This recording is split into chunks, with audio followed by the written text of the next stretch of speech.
ایک اور ویژولز منظر عام پر آئی ہیں جس میں واضح طور پر دیکھا جا سکتا ہے کہ بھارتی طیارہ گر کر تباہ ہوا ہے، اور یہ صبح کے مناظر ہیں اور جس میں واضح طور پر دیکھا جا سکتا ہے کہ بھارتی طیارہ جب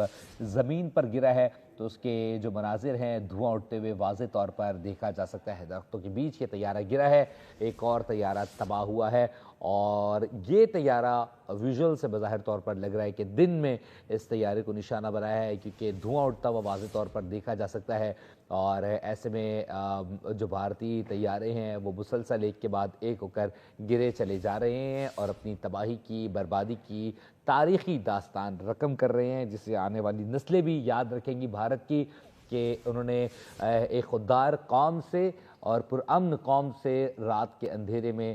جنگ لڑنے کی کوشش کی، جو واضح طور پر یہ پیغام دے چکی تھی کہ بھارت کا فالس فلیگ آپریشن، جس کے اوپر تحقیقات کروانے کے لیے بھی تیار ہیں، لیکن بھارت جو کہ جنگی جنون میں مبتلا تھا، اس نے پاکستان پر جنگ مسلط کرنے کی کوشش کی۔ واضح طور پر عالمی برادری کو بھی اس بات کا ثبوت دیا گیا کہ پاکستان اس پہ کسی بھی طریقے سے ملوث نہیں ہے، لیکن اس کے باوجود بھارت کی جانب سے مس ایڈونچر کرنے کی کوشش کی، جس کا بھارت کو جواب دیا گیا ہے، اور مختلف مقامات پر ملٹیپل پوسٹ تباہ کی گئی ہیں، اور ایک کے بعد ایک ویژولز منظر عام پر آتی رہیں۔ جس پوسٹ کو تباہ کیا، جس بریگیڈ اور انفنٹری ہیڈ کوارٹرز کو تباہ کیا گیا، اس کی ویژولز باقاعدہ طور پر پاکستان ثبوت کے طور پر بھی دکھاتا گیا ہے۔ اور ایسے میں صبح ہوتے ساتھ ایک اور طیارہ، بھارتی طیارہ جسے نشانہ بنایا گیا ہے، اور یہ طیارہ جو ہے وہ زمین بوس ہو گیا ہے۔ ایک اور طیارہ جس کے بعد تعداد جو ہے وہ بھارتی طیاروں کی بڑھتی چلی جا رہی ہے، دن کے اوقات میں باقاعدہ طور پر ایک اور طیارے کو نشانہ بنایا ہے، اور ایک اور طیارہ صبح ہوتے ساتھ ہی بھارت کا طیارہ جو ہے وہ زمین بوس ہو گیا ہے۔ مجموعی طور پر اب سے کچھ دیر پہلے تک یہ تعداد 5 تھی، اگر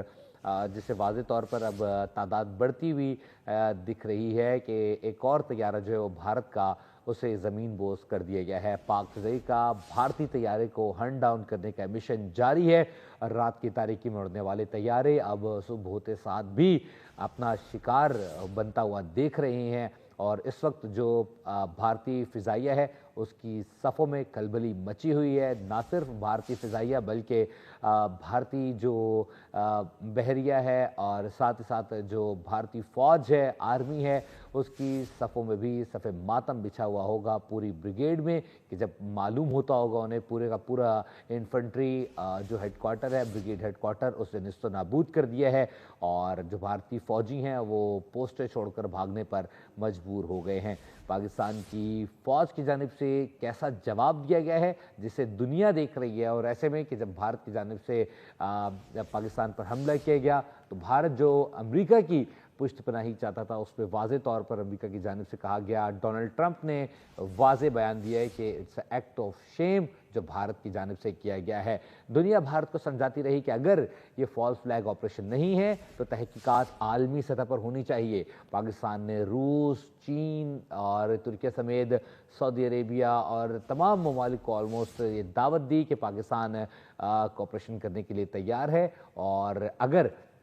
کسی بھی طریقے کی تحقیقات چاہتے ہیں تو پاکستان اس میں مکمل طور پر سپورٹ کرنے کے لیے تیار ہے، لیکن بھارت اپنی جنگی جنون میں مبتلا رہا، اور بھارت کی جانب سے مس ایڈونچر کرنے کی کوشش کی گئی، اور ایسے میں بھارت کو منہ کی کھانا پڑی ہے۔ اور ایسے وقت میں بھارت نے کوشش کی جب پاکستان واضح طور پر کہہ چکا تھا کہ پاکستان تیار بیٹھا ہے، کسی بھی مس ایڈونچر کا جواب تاریخی ہوگا، اور یہ تاریخ رقم کی گئی ہے آج رافیل طیاروں کی بربادی کے سامان کے ساتھ۔ نہ صرف یہ بربادی رافیل طیاروں تک رہی ہے، بھارت تک رہی ہے، بلکہ وہ کمپنی باقاعدہ طور پر جو رافیل بناتی ہے اس کے عالمی مارکیٹ میں شیئرز گر چکے ہیں۔ 7.6 ارب یورو کی جو بھارت کی ڈیل تھی وہ نیست و نابود ہوتی ہوئی دکھائی دے رہی ہے۔ جو بھارتی پائلٹس ہیں، جو ان کا پروفیشنلزم ہے، جس طریقے سے انہوں نے ڈیل کیا، وہ واضح طور پر سامنے کھل کر آ چکا ہے۔ نان پروفیشنلزم کی اعلیٰ مثال بھارتی فوج، جس نے سیولینز کو نشانہ بنایا، جب اس کا پالا جو ہے وہ پروفیشنل فوج سے پڑا تو واضح طور پر مختلف جو چوکیاں ہیں انہیں نشانہ بنایا گیا، اور صبح ہوتے ساتھ ہی جو بھارتی پوسٹ ہے اس پر باقاعدہ طور پر سفید جھنڈا لہرا کر اپنی شکست تسلیم کی گئی۔ رات گئے دیر تک مختلف مقامات پر افواج پاکستان بھارتی پوسٹوں کو نشانہ بناتی رہی اور عددی برتری کا دعویٰ کرنے والی بھارتی فوج پوسٹیں چھوڑ کر بھاگنے پر مجبور ہو گئی۔ افواج پاکستان کی بھارتی جارحیت کا بھرپور جواب دینے کا عمل اس وقت جاری ہے۔ صبح 10 بجے اہم سیکیورٹی کونسل کا اجلاس بلایا گیا ہے وزیر اعظم کی جانب سے، اور تمام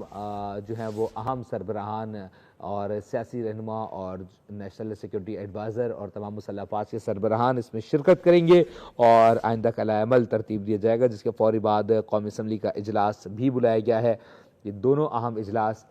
آج بلائے گئے ہیں۔